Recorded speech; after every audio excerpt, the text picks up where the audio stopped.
என்னன்னா, எமர்ஜென்சி காலகட்டத்தை அறிந்தவன் நான். நான் எப்படி எமர்ஜென்சி காலகட்டத்தை அறிந்தவன். பேரழிவு சந்திக்க போற காலம் இந்த காலம். பேரழிவு சந்திக்கிற காலத்துல தான் நான் வந்திருக்கிறேன். நான் எப்படி வந்திருக்கேன்னா, ரொம்ப டைட்டான காலகட்டத்துல ஒரு பெரிய அழிவை நிகழ்த்தி அடுத்தது சமமாக்கி நல்லது செய்யணும் அப்படியான ஒரு காலகட்டத்துல வந்திருக்கிறேன். அப்ப எனக்கு எப்படி தியானம் ஸ்டார்ட் ஆகும்போது எப்படின்னா, வேகமா நான் வளரணும் அப்படின்னு என்னை வளர்த்தாங்க.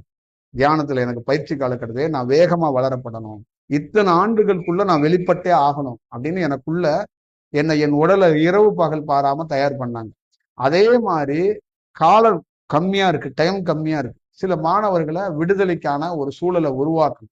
சில மாணவர்களை அலை தீவிரமாக போகுது, சூழல்கள் தீவிரமாக போகுது. இந்த கரையில இருந்து கொண்டு போய் அவனை அந்த கரைக்கு விடணும். அதனாலதான் கையில இருக்கிற சில பொருட்கள் எல்லாம் தூக்கி போட்டுட்டு அந்த விடுதலைக்கு நான் அழைச்சிட்டு போறதுக்காகனாச்சும் நீ கொஞ்சமாச்சும் அதுக்கான ஒரு சின்ன கெப்பாசிட்டியா தான் வச்சுக்க அப்படிங்கிறதுக்காக ஒரு ஸ்டார்ட் வேல ஒரு மனிதனை வழிகாட்டுறதுக்காக தப்பா நான் திருவண்ணாமலையில செய்ய சொன்னேன் வண்டிய.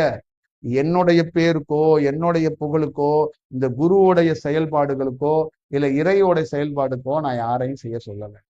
அதை புரிஞ்சுக்க. அது ஒரு கம்மியான டைம். எல்லா சூழலும் ஒரே மாதிரி இருக்காது. எல்லா சூழல்களும் கால பருவ மாற்றத்தை சந்திக்கும்.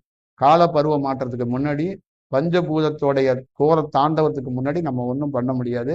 பஞ்சபூதங்கள் எல்லாம் உச்சத்துல நிக்குது. எப்ப எது வேணாலும் தாண்டும். புரியுதா? எப்ப காத்து அடிச்சு எந்த ஊரை தூக்கிட்டு போகணும்லாம் தெரியாது. சில நகரமே இல்லாம போனாலும் ஆச்சரியப்படுறதுக்கு ஒண்ணும் இல்லை. சில நெருப்பு மலையே பேஞ்சாலும் ஆச்சரியப்படுறதுக்கு ஒண்ணும் கிடையாது. பல சூழல்கள்ல கடல் பொங்கி வெளியில வந்தாலும் ஆச்சரியப்படுறதுக்கு ஒண்ணும் கிடையாது.